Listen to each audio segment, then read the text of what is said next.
As you all know, Hillary Clinton, of course, was President Obama's Secretary of State, but she's just came out against his signature trade pact. You heard the congressman reference it just a few minutes ago.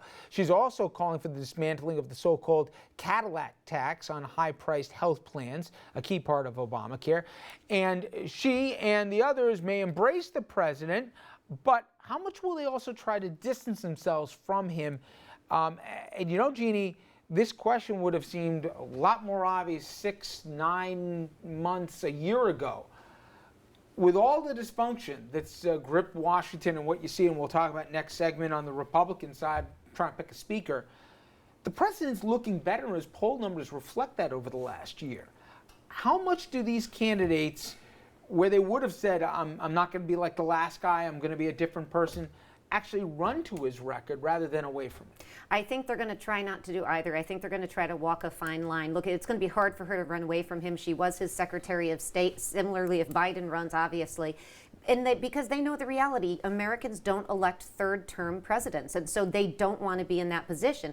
But that said, not only is he popular, or relatively popular, more than he was a year ago, but we have to say that they need his constituents to come out. They are not going to win without the African-American vote, without women. They need the constituents he was able to get out there. You're not saying that they're going to go somewhere else, the black vote. You're just saying they just won't turn out. They may not turn out. I don't think they'll go somewhere else, but they may not turn out. And we should say Hillary Clinton's doing much better with African-Americans and Hispanics than is Bernie Sanders. And so that is something she's got to be cognizant of. She can't distance herself too much, because if his groups don't go out, she's in trouble. But Big black vote in I also think you're going to get some. I also think you're going to get some.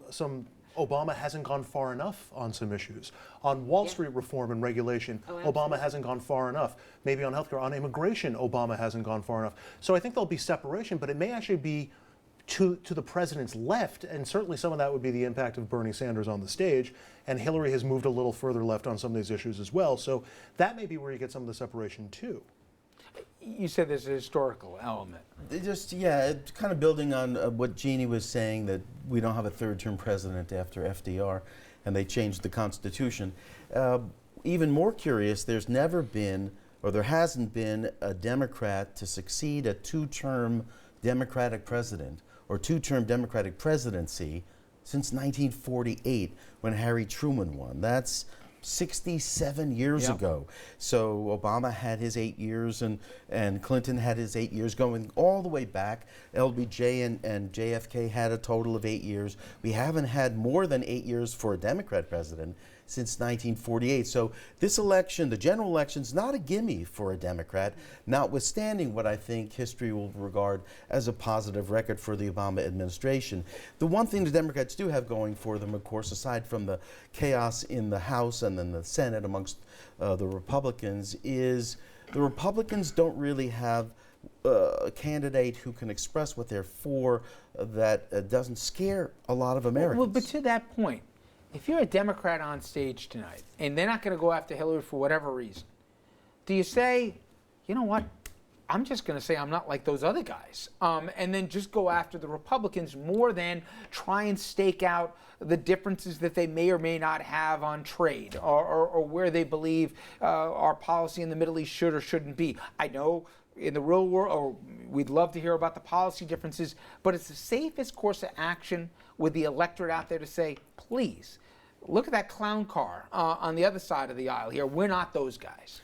Well, I think Bernie Sanders is going to be true to himself and true to his base, and keep banging the progressive drum, which is to the music is to the left of Secretary Clinton. The others, as you mentioned earlier, I believe, and I think Dominic mentioned this too, are pretty much auditioning for a spot in the Democratic president's cabinet. Certainly, I think Chafee and Webb, and Webb. Well, Chafee and O'Malley are. Jim Webb, former Secretary of the Navy and former U.S. Senator, is a very odd or interesting fellow, and he just will do his own thing. I don't think he's looking for a cabinet spot. You know, Richard, to the congressman's point, as I think about it, Hillary Clinton is in an interesting position tonight. She is trying to telegraph or send a message that I think you pointed to Biden, in terms of, you know, if you're thinking about running, bring it. This is what you're going to get. So she's trying to make her her support appear where he doesn't have a chance. And at the same time, the professor made a very good point, Richard, in terms of that there's a reason why Hillary Clinton's sitting down doing interviews with Al Sharpton. There is a reason for that.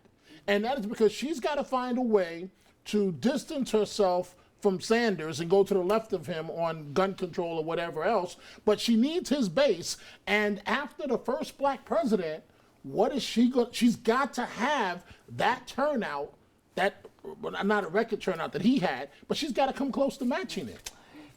There's one more thing on this. Listen, we could spend an hour talking about the Trump effect and everything else that it is or isn't. But the one thing that people at their own peril underestimate is even that clown. People love the idea that there was an unfiltered authenticity. As bizarre as what he was saying was. If you're an O'Malley, why not? And this idea that, well, if I really tick off the front runner, she may not come back to me. Please. Obama and Hillary by the end almost had a knife fight, okay? And he made her his Secretary of State. Politics can have interesting bedfellows at the end of the day, but you have to be relevant to have value or to have any leverage.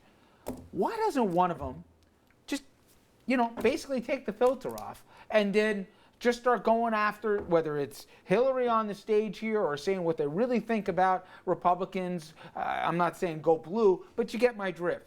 If they paid attention to Trump and the impact and the appeal that he's had, the public wants some entertainment for 2 hours. This thing's going to turn into a snore fest after 15 or 20 minutes. I'm for glad people who you want to said fight. it because that's what I wanted Come to say. on, I'll It's be going to be interested. it's going to be like rockabye. But how many other folks, right? I mean, somebody, I think, is going to throw or should throw in the entertainment value. What do they have to lose? O'Malley might, Jim Webb very well could say something unexpected, and I think they do have to have a moment. But let's not forget, these are 4 white men on the stage surrounding this woman. And that is a Doesn't look picture good, that the Jim. Democratic Party has got to be thinking about. You have a Republican Party, obviously, with 17 at one point, that is more diverse than the Democratic Party up there. So that's one reason they have to be careful. Another reason is for somebody like Martin O'Malley, I'm not even sure he's auditioning for a cabinet post, as he wants to introduce himself to the American public as a future. This is a young guy. He's done a really good work. He wants to introduce luck himself with that. for the Good future. luck. And I'm telling you, if you've ever listened to him, police chief in Baltimore before he got, not a whippy guy. And no, he can he's actually not. bring And something to the he table. may bring it. He may entertain you yet, Richard. All right, let's hope somebody will. With his guitar. He's quite a good musician. But to your point, he is only 52 years old, and he is auditioning not just for a cabinet spot, but for another run at the presidency. Most of the folks who run for president, as you know, have done this once or twice or 3 times before. There's still time for us, Andrew, 52, young guy. All right, coming up next, everybody. This is all you need to know about the state of the Republican Party. Now the right wing is saying, get this, that Paul Ryan is too liberal to be the next speaker. We'll discuss after this.